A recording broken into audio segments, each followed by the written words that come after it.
নওগাঁ জেলা পুলিশ কর্তৃক শয়তানের নিঃশ্বাস বা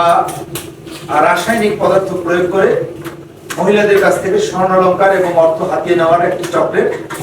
3 সদস্যকে গ্রেফতার করা হয়েছে। গত কয়েক মাসে নওগাঁ শহরে বেশ কয়েকটা ঘটনা ঘটেছে, যেখানে আমরা দেখেছি যে অজ্ঞাতনামা অপরাধী চক্র মহিলাদেরকে টার্গেট করে তাদের সাথে অভিনয় করে আপনার কোনো একটা সাহিত্যের নাম করে অথবা তার সাথে কথা বলার নাম করে প্রথমে একজন আসে এবং তারপর আরো কয়েকজন আস্তে আস্তে মহিলার সাথে আপনার ভাব জমানোর চেষ্টা করে এবং কোনো এক ফাঁকে তারা আপনার শয়তানের নিঃশ্বাস বা স্কোপোলিমেন নামে এক ধরনের রাসায়নিক মেডিসিন তারা প্রয়োগ করে এবং এর ফলে যার উপর প্রয়োগ করা হয় তিনি সাময়িকভাবে স্মৃতিভ্রম হয়ে যান এবং অনেকটা সম্মোহিত হয়ে যান এবং এর ফলে তখনই অপরাধী চক্র তাকে বিভিন্ন কথা জিজ্ঞেস করতে থাকে এবং কৌশলে তার কাছ থেকে স্বর্ণালংকার এবং অর্থ হাতিয়ে নেয়। আমরা লাস্ট কয়েকটা ঘটনা বিশ্লেষণ করে দেখেছি যে এই ধরনের ঘটনার পর দেখা যাচ্ছে যে যিনি ভিকটিম তিনি নিজেই তার কানের দুল,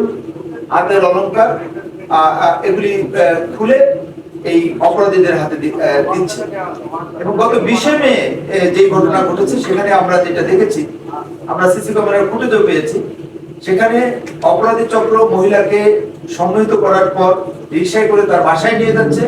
এবং বাসায় নিয়ে যাওয়ার পর ভদ্র মহিলার জিজ্ঞাসাবাদে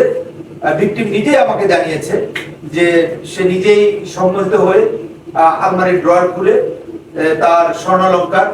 আংটি এবং টাকা পয়সা এদের হাতে তুলে দেয় এবং এরপরে এই অপরাধী চক্র তাকে নিয়ে আবার আপনার কিছু দূর যাওয়ার পর রিকশা থেকে নেমে ছেড়ে তারা এটা চলে যায়। এই অপরাধী চক্রের অন্যতম সদস্য হাসান, বাবু এবং ছোটকে আমরা টাঙ্গাইল থেকে গ্রেফতার করেছি এবং টাঙ্গাইলের পুরাতন বাস স্ট্যান্ডে তারা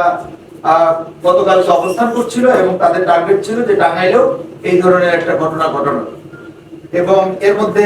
হাসানের ছেলে সে ইতিমধ্যে আমাদের আগের অভিযানে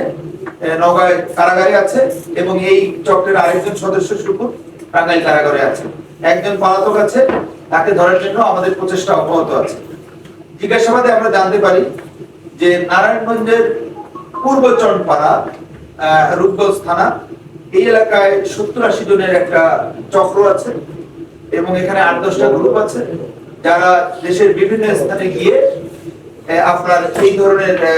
রাসায়নিক পদার্থ প্রয়োগ করে মহিলাদেরকে বিশেষ করে সম্মোহিত করে তাদের টাকা পয়সা এবং অর্থ হাতিয়ে দিচ্ছে। আমরা যাদেরকে অ্যারেস্ট করেছি তারা জিজ্ঞাসাবাদে জানিয়েছে যে তারা ইতিমধ্যে নারায়ণগঞ্জ, নওগাঁ, খুলনা, ফরিদপুর সহ বেশ কিছু জেলায় প্রায় 10-12টার উপরে তারা আপনার এই শয়তানের নিঃশ্বাস বা আপনার স্কোপোলিমেন এই কেমিক্যাল প্রয়োগ করে তারা বিভিন্ন মহিলাদেরকে সম্মোহিত করে তাদের অর্থ এবং টাকা পয়সা হাতিয়ে নিয়েছে। তা আমি যেটা মেসেজ দিতে চাই আপনাদের মাধ্যমে সেটা হলো যে আপনারা মানুষকে সচেতন করবেন, একই সাথে এই ধরনের মানে কোনো লোক যদি আপনাদের সাথে অথবা কোনো ভদ্র মহিলার সাথে কথা বলতে আসে তাকে দ্রুত আপনারা অ্যারেস্ট করার চেষ্টা করবেন, আপনারা দ্রুত তাকে জনগণের সহায়তায় আটক করার চেষ্টা করবেন এবং যদি এই ধরনের ঘটনা আনফরচুনেটলি ঘটেই যায় আপনারা আইনের আশ্রয় নেবেন, পুলিশের কাছে অভিযোগ করবেন। জেলা পুলিশ এই ধরনের অপরাধীদের কঠোর হস্তে দমন করার জন্য বদ্ধপরিকর। ধন্যবাদ।